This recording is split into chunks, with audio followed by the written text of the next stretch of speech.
Hello viewers, আজ কিন্তু তোমাদের সাথে আমি শেয়ার করব কান মাগুরের ঝোল রেসিপি।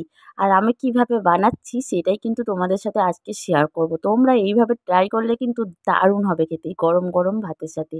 তো চলো ভিডিওটা শুরু করা যাক। তোমরা ভিডিওটার সাথে থাকো, আর স্কিপ করো না, দেখতে থাকো। হ্যালো এভরিওয়ান, কেমন আছো সবাই? আশা করি সবাই অনেক ভালো আছো, আর আমিও খুব খুব ভালো আছি। চলে এসেছি আবার একটা নিউ ব্লগে। তো অনেক দিন পর তোমাদের সাথে আবারও একটা নিউ ব্লগ দিচ্ছি, কারণ অনেক দিন থেকে একটু প্রবলেমের মধ্যে আছি। তোমাদের সাথে এর আগের ভিডিওতে শেয়ার করেছিলাম, সেই জন্য হয়তো ঠিকঠাকভাবে ভিডিও তোমাদের সঙ্গে দিতে পারছি না, ব্লগ ভিডিও। তো চেষ্টা করছি আগের মতো তোমাদের সাথে ভিডিও দেওয়ার। কয়েকদিন পর থেকে আবারও কিন্তু আগের মতো রেগুলার তোমরা ভিডিও পাবে। একটু প্রবলেমের মধ্যে আছি, সেই কারণে তোমাদের সাথে ঠিকঠাকভাবে ভিডিও শেয়ার করতে পারছি না। যতটা পারি চেষ্টা করছি ভিডিও দেওয়ার। তো তোমাদের সাথে প্রবলেমটা সলভ হয়ে গেলে অবশ্যই কিন্তু আগের মতো কিন্তু তোমরা রেগুলার ভিডিও পাবে। তো চলো আর কথা বাড়াবো না, চলো রেসিপিটা শুরু করে ফেলি। তো আজকে অনেক দিন পর ভাবলাম তোমাদের সাথে একটা ব্লগ নিয়ে আসি সকাল সকাল। আর আমি কি রান্না করছি সেটা তোমাদের সাথে আজকে রেসিপিটা তোমাদের সাথে শেয়ার করব। তো এখানে আমি মাগুর মাছ নিয়ে নিয়েছিলাম, আর ভালো করে কিন্তু ধুয়ে পরিষ্কার করে দিয়ে দিয়েছি লবণ, হলুদ, আর দিয়ে দিচ্ছি গুঁড়ো লঙ্কা। দিয়ে কিন্তু ভালো করে মাছটাকে মাখিয়ে নিয়েছি, দেখতে পাচ্ছ। তো চলো এখন রান্নাটা শুরু করে দিই। তো এখানে আমি দিয়ে দিচ্ছি সর্ষের তেল। তো সর্ষের তেল দিয়েই কিন্তু পুরো মাছটা আমি ভেজে নেব। মাগুর মাছ এইভাবে কিন্তু রান্না করলে দারুণ লাগে খেতে। আর আমি রান্না করতে করতে তোমাদের সাথে একটা বিষয় শেয়ার করব। আমি সবসময় তোমাদের সাথে বলে থাকি যে তেলটা তোমরা তোমাদের পছন্দ মতোই দেবে। আর কান মাগুর ভাজতে গিয়ে যে আমার কি সমস্যা হয়েছে সেটা তোমাদের সাথে অভিজ্ঞতার কথা একটু শেয়ার করি। কারণ কান মাগুর মাছ ভীষণ ফাটে। তো ভাজতে গিয়ে অনেকটা প্রবলেমের মধ্যে তারপরে অনেক কষ্ট করে কিন্তু ভেজেছি মাছটা। যতটুকু পারি তোমাদের সাথে শেয়ার করেছি, তো তোমরা নিশ্চয়ই দেখতেই পাচ্ছ। তো চলো এখানে আমার মাছ ভাজা রেডি হয়ে গেছে, আর এখানে মাছের তেলগুলো কিন্তু আছে, দেখতে পাচ্ছ দারুণ। মাছের তেলগুলো কিন্তু আমি একেবারেই ভাজবো না। তো চলো ভিডিওটা তোমরা দেখতে থাকো। তো এখানে আমার মাছ ভাজায় যে তেল বেশি ছিল তাতে আর একটু তেল আমি অ্যাড করে দিয়েছি, আর আমি দিয়ে দিয়েছি সামান্য একটু পাঁচ ফোড়ন। আর আমি দিয়ে দিয়েছি টমেটো, পেঁয়াজ একসাথে আমি পেস্ট করে রেখেছিলাম, তো সেটা আমি দিয়ে দিয়েছি।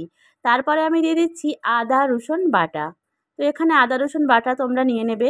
তো দেখতে পাচ্ছ সব মশলাগুলো একটু ভালোভাবে কিন্তু কষতে হবে, যেহেতু এখানে পেঁয়াজ, আদা রসুন, টমেটো সব পেস্ট করা আছে, সেহেতু একটু ভালো করে কষতে হবে যাতে না কাঁচা কাঁচা গন্ধটা না থাকে। তারপরে আমি দিয়ে দিচ্ছি হলুদের গুঁড়ো, আর আমি দিয়ে দেবো লঙ্কা গুঁড়ো। তারপরে আমি দিয়ে দেবো স্বাদ মতো নুন। নুন দেওয়ার পরে ভালো করে কিন্তু সব মশলাগুলো 5 মিনিট ধরে কষতে হবে। তো দেখতে পাচ্ছ এখানে 5 মিনিট ধরে আমার মশলাটা পুরো কষে নিতে হবে ভালো করে। আর 5 মিনিট আমার হয়ে গেছে, দেখতে পাচ্ছ। তারপরে আমি দিয়ে দিচ্ছি, এখানে আমি রেখেছি সর্ষে আর জিরে। তো সর্ষেটা অল্প করে নেবে তোমরা, আমি এখানে সর্ষেটা অল্প করে বেটে নিয়েছি, আর সাথে আমি জিরেটাও বেটে রেখেছিলাম। তো সেটাই এখন আমি দিয়ে দিচ্ছি। তো দেওয়ার পরে ভালো করে কিন্তু নাড়াচাড়া করে নিয়েছি, দেখতে পাচ্ছ। আর একটু হালকা করে জল দিয়ে দিয়েছি যাতে না মশলাটা ধরে বসে। সব মশলা দেওয়ার পরে ভালো করে কিন্তু একটু নাড়াচাড়া করে নিতে হবে, কারণ মশলার কাঁচা গন্ধ থাকলে তরকারি কিন্তু একেবারে ভালো হবে না। তো এখানে আমার সব মশলা কষা হয়ে গেছে, দেখতে পাচ্ছ তেল ছেড়েছে। আর এখন আমি সেই তেলের উপরে কিন্তু মাছের তেলগুলো দিয়ে দিচ্ছি। তো মাছের তেলগুলো কিন্তু আমি ভাজিনি, তোমাদের আগেই বলেছি।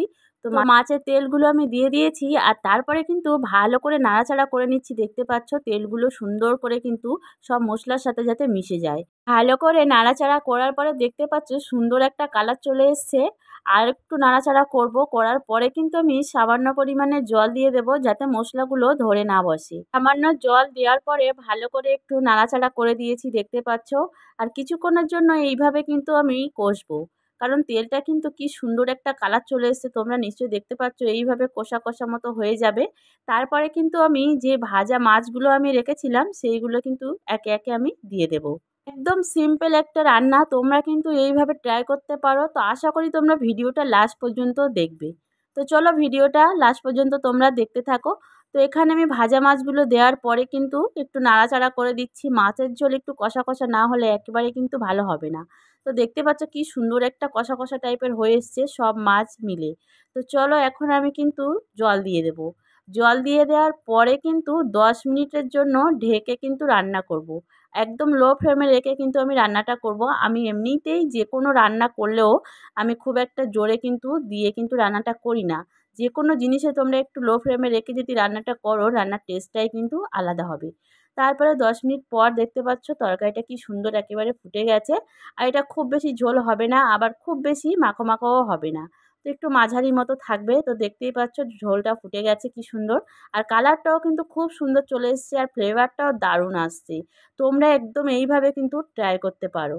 তো দেখতে পাচ্ছ এখানে কিন্তু আমার ফাইনালি মাছ রান্নাটা একেবারে কমপ্লিট প্রায় হয়েই এসছে। আর ঝোলটা কি সুন্দর একেবারে মাখো মাখো টাইপের হয়ে এসছে। খুব বেশি মাখো মাখো না, আবার খুব বেশি ঝোলও না।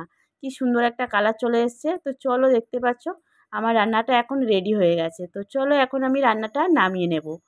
তো নামানোর পরে তোমরা দেখতে পাচ্ছ কি সুন্দর একটা কালার চলে এসছে। আর খাসির মাংসকেও হার মানিয়ে দেবে মাগুর মাছের এই রেসিপি।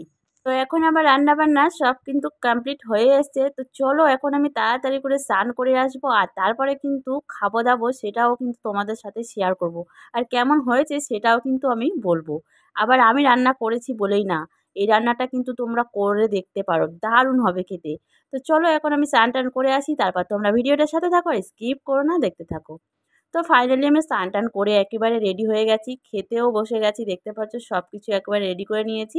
আর আজকে বেগুন ভাজা, উচ্ছে আলু ভাজা আর মাছের ঝোল। তো চলো দেখতেই পাচ্ছ এখানে মাছটা কি সুন্দর, তোমাদেরকে খেয়ে বলবো কেমন হয়েছে। তোমরাও বাড়িতে এইভাবে কিন্তু অবশ্যই ট্রাই করবে। এটা কিন্তু একটা অন্যরকম রেসিপি, তোমরা এইভাবে যদি ট্রাই করো অবশ্যই তোমাদের কিন্তু ভালো লাগবে। আর দেখতে পাচ্ছ এখানে তেলগুলো কি সুন্দর একটা লাগছে, মানে খেতে তোমাদেরকে কি বলবো গাইস। তোমরা অবশ্যই কিন্তু এইভাবে ট্রাই করো। আর আজকের ভিডিওটা কেমন হয়েছে অবশ্যই কিন্তু কমেন্ট করে জানিও। আর ভালো লাগলে like comment share and subscribe করে পাশে থাকা বেল আইকনটি বাজিয়ে দেবো। তো চলো ফাইনালি খাওয়া দাওয়া কমপ্লিট, আজকের মতো ব্লগটা এখানেই শেষ করছি। ভালো থেকো, সুস্থ থেকো সবাই, দেখা হচ্ছে আবারও নেক্সট কোনো ব্লগে। টাটা।